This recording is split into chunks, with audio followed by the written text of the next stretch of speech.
Tak terasa, 2 bulan sudah berlalu sejak proses pembangunan camper van baru kita, yaitu si Basuki. Mulai dari proses pembelian chassis hingga merancang bodi, dan banyak hal yang menguras otak demi membangun camper van yang ideal untuk kami gunakan nantinya.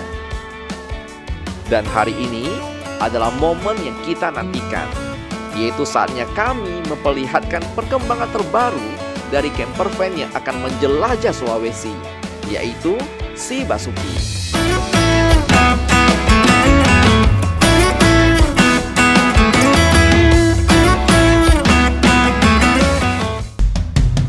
Kami adalah pasangan yang sedang berpetualang, dan kami akan membawa kamu untuk bersama kami keliling Indonesia.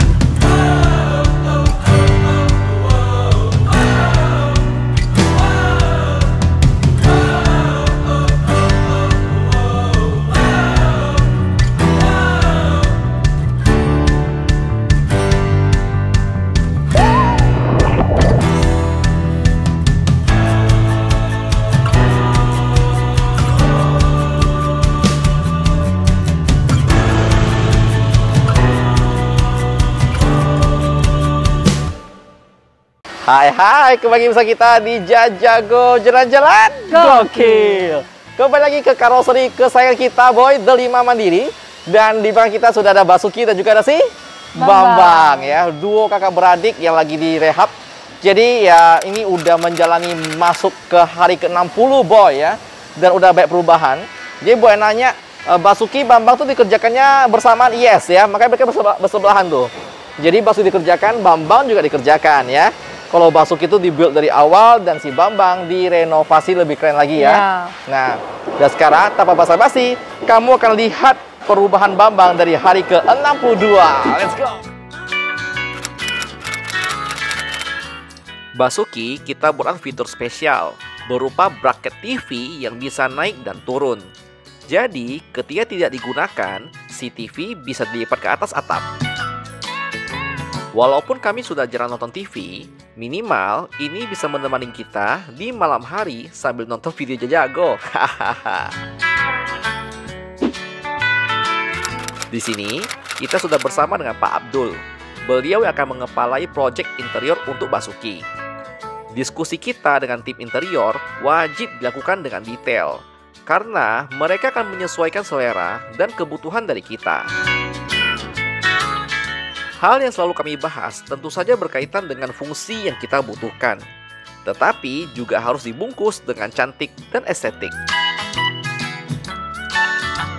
Diskusi mengenai interior di camper van selalu menarik, karena space kita sangat terbatas, tapi harus memenuhi semua fungsi utama dan harus cantik pula. Sungguh menantang, bukan?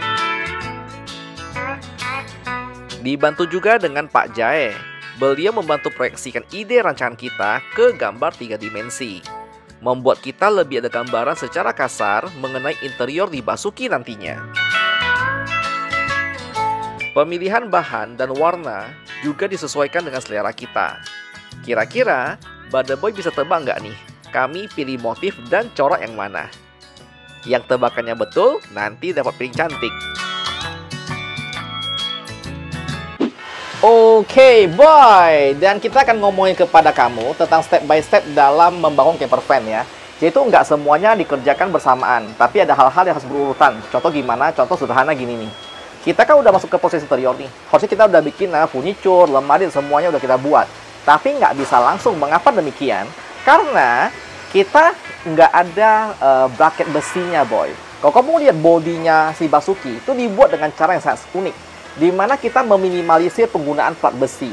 Makanya, tulang-tulangan bracket itu hanya ada di bagian yang kita butuhkan aja. Nah, untuk tahu di mana aja dibutuhkan, kita akan dapat informasi dari Pak Abdul, dari bagian interior furniture-nya. Jadi dia udah buat nih. Nah, ketahuan, oke, kita butuh pengerasan di sini dan di sini. Kita butuh penguncian. Karena kalau dikunci langsung ke body, pecah, Boy. Ini fiber, Boy. Nah, satu, jadi interior untuk furniture dibuat, ketahuan lah mau pasang bracket besi di mana aja. Bagian bracket besi adalah bagiannya si Pak Yaya. Setelah bracket besi dibuat, nah baru boleh kita mulai proses insulasi, Boy. Pemasangan insulasi kita udah rencana Awalnya Bambang itu menggunakan namanya aluminium foam ya, yang tebalnya 8 mili. Kali ini kita mau pakai yang spesial ya, nanti kita sebutkan. Dan setelah insulasi selesai, nggak boleh ditutup, baru masuk ke proses kelistrikan. Baru kita akan mulai membuat kabel-kabel. Nah, yang lama tuh di sana, Boy. Kenapa? Karena kami harus merancang perkabelan tuh mau kemana aja sih, sistemnya bagaimana, inputnya di mana, outputnya bagaimana. Makanya karena banyak hal yang dikerjakan dan tidak bisa sekaligus, tapi dia harus berurutan. Inilah yang membuat proses membuat camper van menjadi jauh lebih menantang, Boy. Nah, kalau ada yang nanya nih, kok kenapa insulasi nggak duluan, nggak bisa ya? Beda halnya dengan pembuatan yang camper van sebelumnya ya, di mana insulasi dulu, baru kita bikin interior dan lain-lain. Tapi kita akan siapin bracket besinya di tempat-tempat yang hanya dibutuhkan. Tujuannya apa? Tujuannya agar seringan mungkin bodi dari Basuki ini. Nah, Boy, di bagian sini adalah tangki air utamanya si Basuki ya. Sistemnya bisa dibuka seperti ini. Nah, tangkinya ini kita akan bikin dengan stainless steel rencananya. Awal sih kita mau bikin pakai HDPE. Cuman kita susah menemukan yang bisa bikin custom HDPE cuma sebiji gitu loh. Jadi ya ini adalah untuk replikanya. Ukuran kita seperti ini. Nanti dipasang ke dalam. Estimasi kita sih kalau bisa mirip kayak Bambang lah ya, sekitar 80 liter gitu airnya. Dan pengalaman kami traveling sekitar setahun menggunakan Bambang, itu ukuran sangat cukup untuk kita sekedar masak-masak, cuci-cuci, dan penggunaan normalnya. Kita awalnya menggunakan besi, tapi satu dia berat dan dia berkarat. Makanya ya paling gampang di stainless steel. Spesial di Basuki kali ini ya, ini tuh tempat untuk wastafel kita nantinya ya. Jadi di atas ini wastafel, di bawah ini adalah sink ya, wastafel sink, dan kemudian di bawahnya ini adalah sebuah can ya. Dulu Bambang itu airnya langsung layar ke bawah. Ya, khusus untuk kali ini kita nggak mau, karena kita mau mencoba kiblatnya tuh regulasi kayak di luar negeri, di mana setiap camper van harus punya namanya black water tank dan gray water tank. Nah, gray water tank ini ya tempat untuk air-air bekas cuci dan wastafelnya. Jadi dari wastafel akan ke dalam sini, baru dari sini kita boleh buang tempat lain. Tujuannya buat apa? Agar jangan mengotori tempat orang ya. Satu. Kedua adalah kita itu jangan sampai kayak camping ground nih. Kan bebas kita mau cuci bareng, betul nggak? Tapi di luar negeri, mereka tuh sangat concern dengan isu lingkungan. Jadi kalau kita menggunakan sabun-sabun tertentu, nanti bisa merusak tanah dan titik bengeknya gitu kan. So ya, kita akan mencoba untuk mengaplikasikan hal itu ke Basuki. Gimana cara aksesnya? Gampang kok. Kita udah bikin akses pintu keluar. Jadi cukup dibuka dari samping. Nah, tuh, ini dia ambil. Nah, kayak gini. Memang sedikit lebih rempong ya, tapi kita belajar untuk mencoba menerapkan sebuah regulasi untuk jangka panjang. Karena nanti ini akan berhubungan dengan salah satu pertanyaan dari Badeboy yang banyak ditanyakan. Mengapa harus ada Basuki walaupun kita udah punya Bambang? Dan sekarang saatnya untuk menjawab pertanyaan-pertanyaan dari Badeboy yang sudah kamu tulis di kolom-kolom sebelumnya ya. Kita udah rekap, ada beberapa pertanyaan yang berhubungan dengan karoseri. Nah, kita akan tunggu nanti ada COVID nih ya. Sekarang kita jawab yang bisa kami jawab dulu. Yang pertama, banyak yang suka nanya tentang tips traveling ya. Jadi, cara hemat traveling. Ya, kita kan udah sekian tahun ya full time traveling ya. Kita udah mulai dari backpacking, kita pernah juga touring naik motor, kita udah ganti juga dengan naik mobil camper van. Dan dari sekian banyak mode itu ya, kami menemukan hal-hal yang intinya tetap satu kok. Kalau mau hemat, pastiin kamu pinter-pinter untuk cari promo. Terutama untuk transportasi dan juga hotel. Karena dua porsi ini yang paling memakan budget besar. Kalau kami pribadi, selalu pesennya di aplikasi tiket.com. Mulai dari tiket pesawat maupun hotel. Karena pasti tiket hotelnya murah dan banyak lagi promonya. Kalau mau lebih murah lagi, Badeboy bisa menggunakan kode promo kita. Mulai dari tiket pesawat domestik maupun internasional. Dan untuk hotel juga domestik maupun nasional, dua-duanya ada. Untuk info lebih lanjut, kalian bisa klik link ini dan di deskripsi ya. Karena banyak episode kita yang kamu lihat kita nggak pakai Bambang, betul nggak? Yes, karena ada beberapa tempat yang memang lebih murah kalau kita akses itu pakai pesawat. Dan ada beberapa tempat yang bahkan lebih murah tinggal di hotel, Boy. Jadi ada beberapa pertimbangan ya. Mengapa kami juga harus tetap tinggal di hotel? Karena tidak semua orang traveling pakai camper van. Ada juga orang yang mau traveling, contoh dia mau ke daerah Banjarmasin. Dan dia bingung hotel pilihannya mana aja. Nah, kita bisa pilihin. Jadi ya kita harus mereview beberapa tempat. Oke, pertanyaan berikutnya. Mengapa Koko ganti Basuki ya? Padahal punya Bambang. Apakah Bambang itu jelek? Oke, boy, ini kita mau spill aja ya tentang the big plan-nya kita ya. Kenapa kita harus upgrade menambah Basuki? Padahal Bambang nggak cukup. Jawabannya adalah sebenarnya Bambang itu baik-baik aja, bro. Kita bahkan sebenarnya kalau kita nggak terpaksa ke Jawa, Bambang itu udah kita pakai dari Sulawesi, Banten, terus naik sampai Manado, dan kita mau lanjut terus sampai ke timur. Tapi kalau kita dapat penawaran mendadak yang di Jakarta, yang kita collab dengan banyak orang, akhirnya ya kita juga dapat ide baru.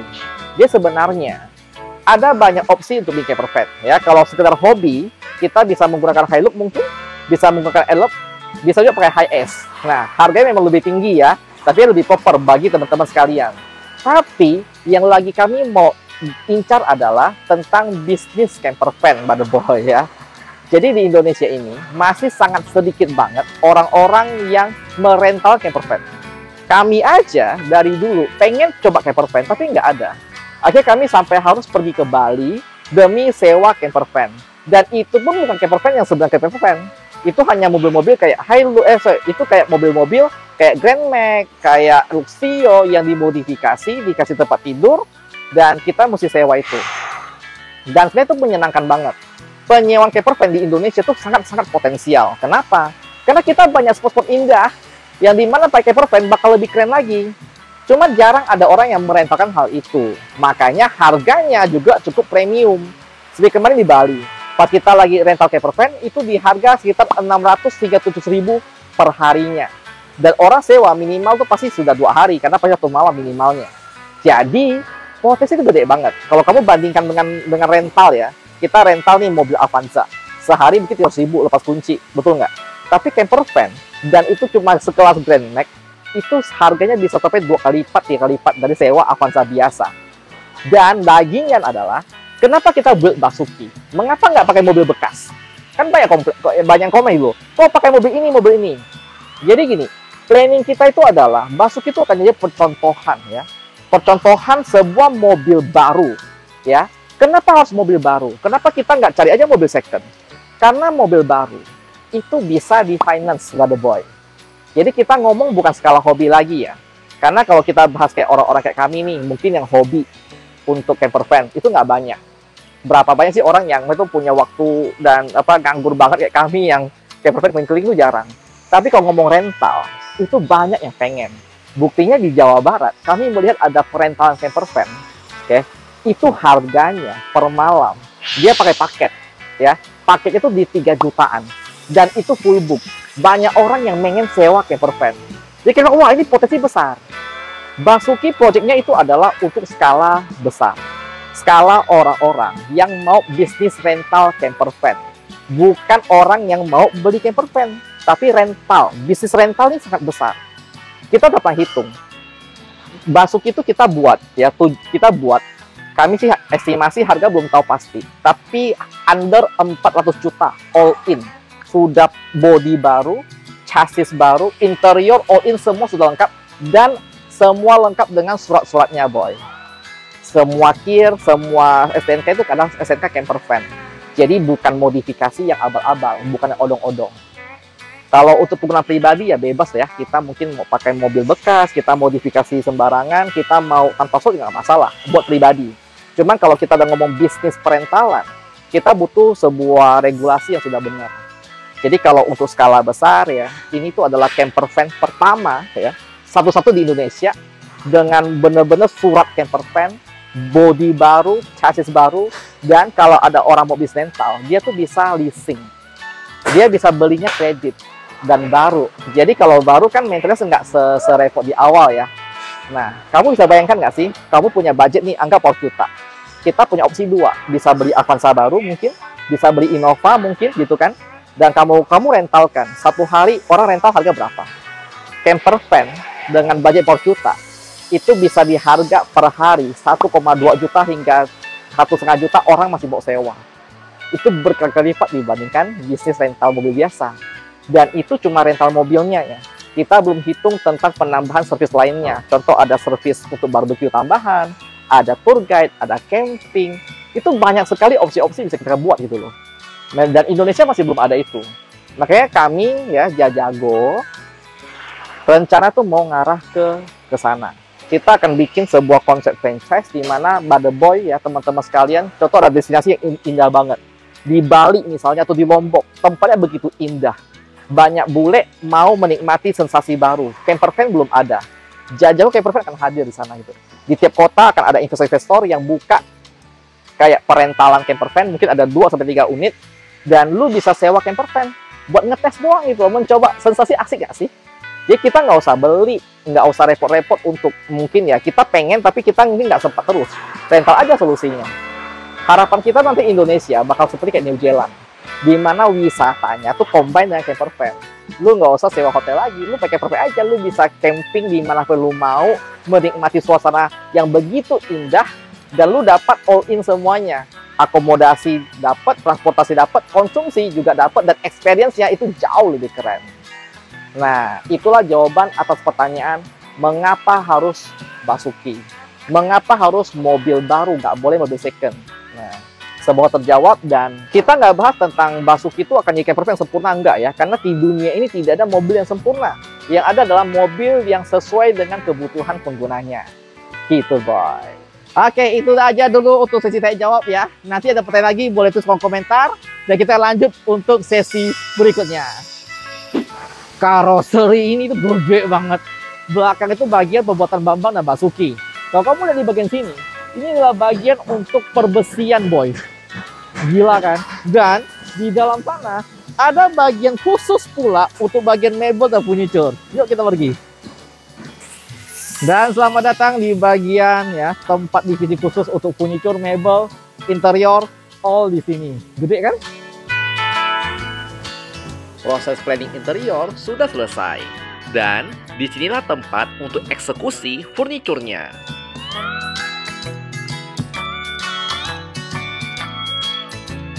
Ini adalah sofa bednya Basuki, dengan sistemnya mirip kayak di Bambang. Karena menurut kami, ini adalah desain paling efisien dan nyaman untuk camper van kecil yang diisi 2 orang. Bisa duduk dengan nyaman, ketika mode tidur juga cukup luas, dan di bagian bawah memiliki storage yang sangat besar. Tentu saja ada modifikasi spesial yang kami buat untuk Basuki, berupa kompartemen yang bisa diakses dari luar. Pemilihan bahan juga sangat penting di sini. Untuk bagian yang butuh kekuatan, kami menggunakan marine wood yang dijuluki juga sebagai saudara sepupunya plat besi.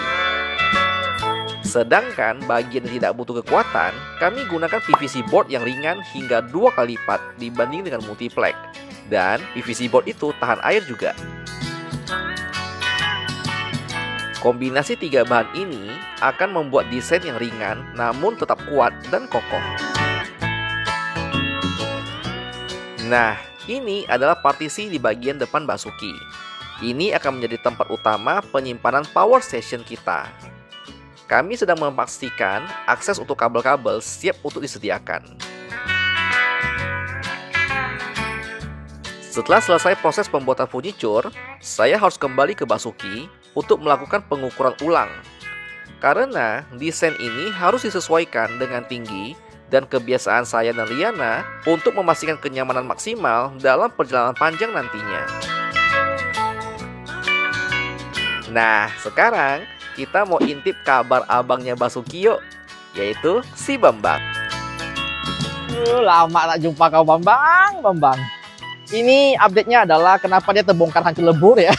Karena pintu-pintu yang awalnya kayu, pintu ini bakal dipernis ulang ya, didempul gitu ya. Jadi opsinya ada 2. Kau bisa menggunakan pernis yang glossy atau yang doff. Kami pilih yang doff ya, biar nggak terlalu kinclong banget. Jadi masih dapat nuansa kayu-kayunya.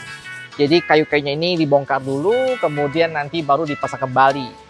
Lalu kemudian bagian dalam, kenapa banyak bakar kertas ini?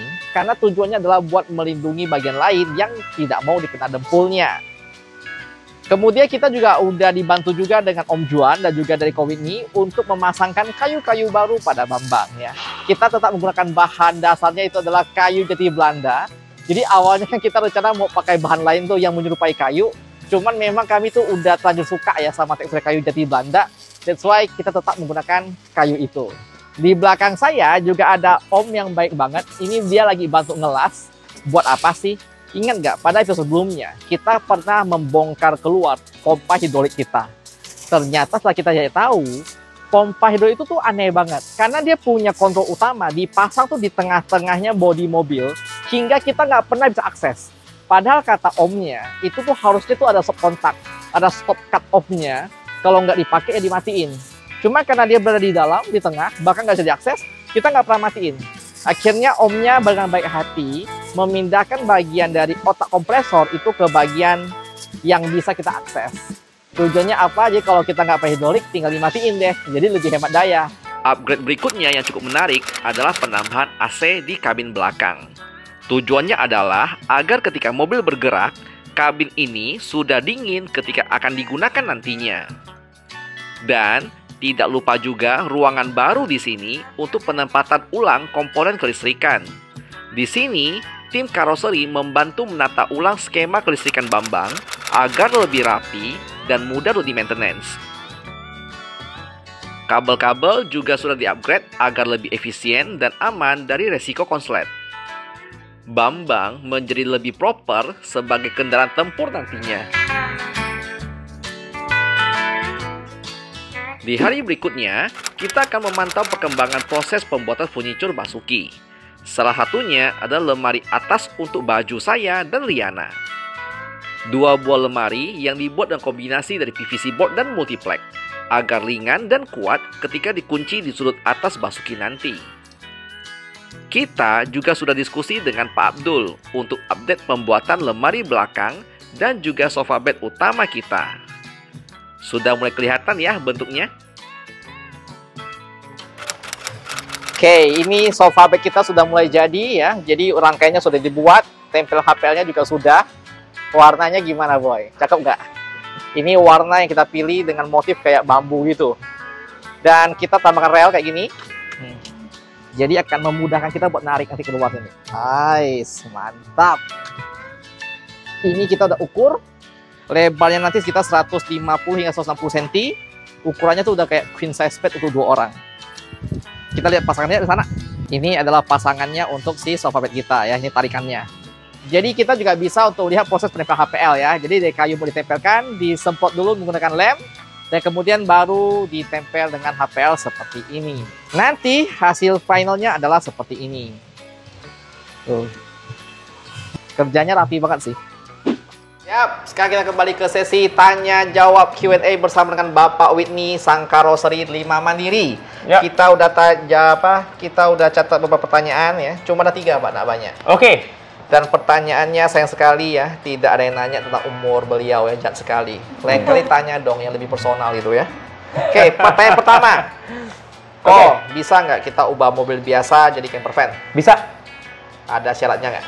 Ada. Apa? Jadi kalau mobil biasa tergantung kita lihat biasa itu apa. Kalau misalnya mobil penumpang menjadi camper van, ya. Sudah bisa sekarang, asal kita ada 2 caranya. Jadi kita cara pertama menggunakan karoseri, dan sekarang baru aja keluar dari Kementerian Perhubungan peraturan untuk menggunakan bengkel kustomisasi. Sudah ada sekarang, dan sudah bisa, walaupun ini masih baru, tapi kami harapkan nantinya camper van yang legal dan aman, diproduksi sesuai ketentuan, itu makin banyak. Jadi selama ini kalau contoh saya punya anggap mobil Luxio. Ya. Saya buang kursi belakang, kemudian saya kasih lemari-lemari. Ya. Itu boleh nggak? Saya udah bilang ini camper van. Sekali lagi ada 2 caranya. Cara pertama, cara yang lama itu menggunakan karoseri. Jadi kita harus membuat yang namanya SKRB menjadi mobil camper van. Betul. SKRB itu kalau pemirsa tidak tahu mungkin seperti membangun rumah harus ada IMB. IMB-nya untuk bangun camper van adalah SKRB. Cara yang kedua adalah menggunakan bengkel kustomisasi. Tapi ini ada izin juga ya. Nah, namun peraturan ini masih baru, sangat baru.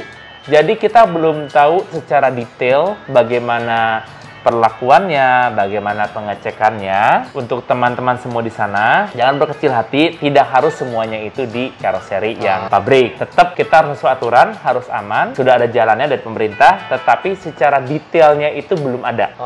Oh wajib. Wajib. IMB-nya mahal nggak? SKRB mahal nggak sih? Tidak. Berapaan sekarang nggak boleh tahu? Beda-beda tergantung mobilnya, tapi nggak mahal. Under 20 juta atau Under itu 20 juta. Itu hanya antara 5 sampai 10 juta. Emang kalau mobil camper van tanpa surat SKRB camper van, apa yang terjadi? Oke, itu artinya kita melakukan modifikasi secara ilegal. Boleh nggak? Menjadi resiko masing-masing. Oke, cakep. Betul ya. Hal pertama adalah, ya mungkin nggak ditilang. Ya, mungkin jadi ditilang karena jumlah penumpangnya menjadi berbeda. Benar. Ya, kalau mau dipakai sendiri, tolong pertimbangkan aspek keselamatannya. Kalau misalnya mau berbisnis, penyewaan camper van, ya karena ini sudah sifatnya komersial, ya tolonglah pakai yang sangat bagus legalitasnya, sehingga nantinya kita berbisnis itu nyaman. Kalau Wuling ini kita bikin IMB-nya. Kita bikin IMB atau SKRB-nya itu menjadi camper van. Sehingga nanti akan keluar STNK-nya menjadi camper van. Jadi kita ke depannya untuk bisnis, kalaupun nanti ada rental camper van menggunakan barang ini, kita aman. Kita bisa mempunyai fondasi yang kuat untuk cari pekerjaan dari rental ini. Kalau saya punya mobil box, saya nggak ubah luarnya. Saya punya mobil box, saya cuma dalamnya saya bikin camper van. Boleh? Izinnya? Kan box. Izin. Dalamnya sudah hak saya gitu. Saya beli mobil box ya, dalamnya hak saya. Saya mau ngapain Ya, boleh. sekali lagi, untuk hobi silahkan. Nah. Kalau mempunyai kreativitas, kita jangan sampai cuman gara-gara takut aturan. Ya, silahkan. Kalau itu kreativitas, silahkan. Dipakai sendiri, resiko sendiri, silahkan. Tapi jangan resiko itu dilimpahkan kepada penyewa atau orang lain. Kalau kita buat ya silakan, kreatif. Tapi kalau disewakan dan terjadi resiko-resiko yang kurang baik ya terjadi pada penyewa, karena kita itu kirnya salah, tidak ada pengecekan, tidak ada legalitas yang kuat, kan hasilnya yang tadinya mau cari uang malah rugi, mungkin jong. malah ya Jong. ya. Tuh, mantap jiwa. Menjawab sekali pertanyaannya. Saya cek dulu masih ada pertanyaan lagi ya. Terakhir, pertanyaan mengenai kir. Jadi kalau camper van perlu kirnya tiap Wajib. 6 bulan. Baik, kalau camper van itu berbasisnya seperti Wuling, ya itu wajib. Wajib ada kir yang sesuai ya. Oke, kalau anggap pakai mobil-mobil minivan biasa. Mobil minivan biasa, karena kan yang wajib kir itu ada ketentuannya ya. Jumlah penumpang dan GVW atau JBB kendaraannya. Di bawah itu berarti tidak wajib kir. Tetapi kalau ini adalah mobil komersial yang disewakan, setahu saya itu baiknya dikir. Ya, karena ini disewakan jadinya. Angkutan yang disewakan dengan legalitas yang benar. Dan itu saja pertanyaan kita untuk minggu ini. So, buat pada boy yang mau nanya lagi, tinggal langsung tulis kolom komentar. Kami akan rekap dan kita tunggu nanti di sesi minggu depan. Thank you, Ko Whitney. Dadah. Dan sekian dulu episode kita untuk minggu ini, Pada Boy. Tunggu update kita di minggu depan, karena sepertinya Basuki sudah akan memasuki tahap akhir untuk pembangunannya. Terima kasih sekali lagi buat kamu yang nonton dari awal sampai sekarang. Dan seperti biasa, buat kamu yang mau cek pantau update setiap hari, kamu bisa follow di IG kita di Jajako Indonesia, karena di sana lebih update dibanding di YouTube. Kita tunggu episode minggu depan ya. Dan sebiasa, jangan lupa bahagia, karena bahagia itu sederhana. Dadah. Looking for someone to show me the way when my map is torn up. Masih nonton ya? Kita ada pengumuman besar bahwa sekarang Jajako sudah ada fitur Membership. Jadi buat kamu yang suka dengan channel kita, kalian bisa support kita dengan cara klik tombol join yang ada di bawah. Dengan klik tombol join, kalian akan menjadi member resmi dari Jajako. Jadi dengan menjadi member, kalian akan dapat akses untuk hak-hak khusus seperti rencana di setiap komentar kalian dan juga akses pada video-video khusus. Contohnya seperti Behind the scene, keseharian kita. dan juga hal-hal yang nggak bisa kita ceritakan di konten biasanya, suka dukanya, dan juga ada hal-hal yang kadang-kadang memang lebih cocok kalau dikasih tahu tuh ke orang-orang khusus aja, boy. Dan kita juga mau ucapin apa? Terima kasih buat teman-teman yang sudah support kita di minggu ini. Ya, dan seperti biasa, Tunggu kami di mata kalian ya. Dadah!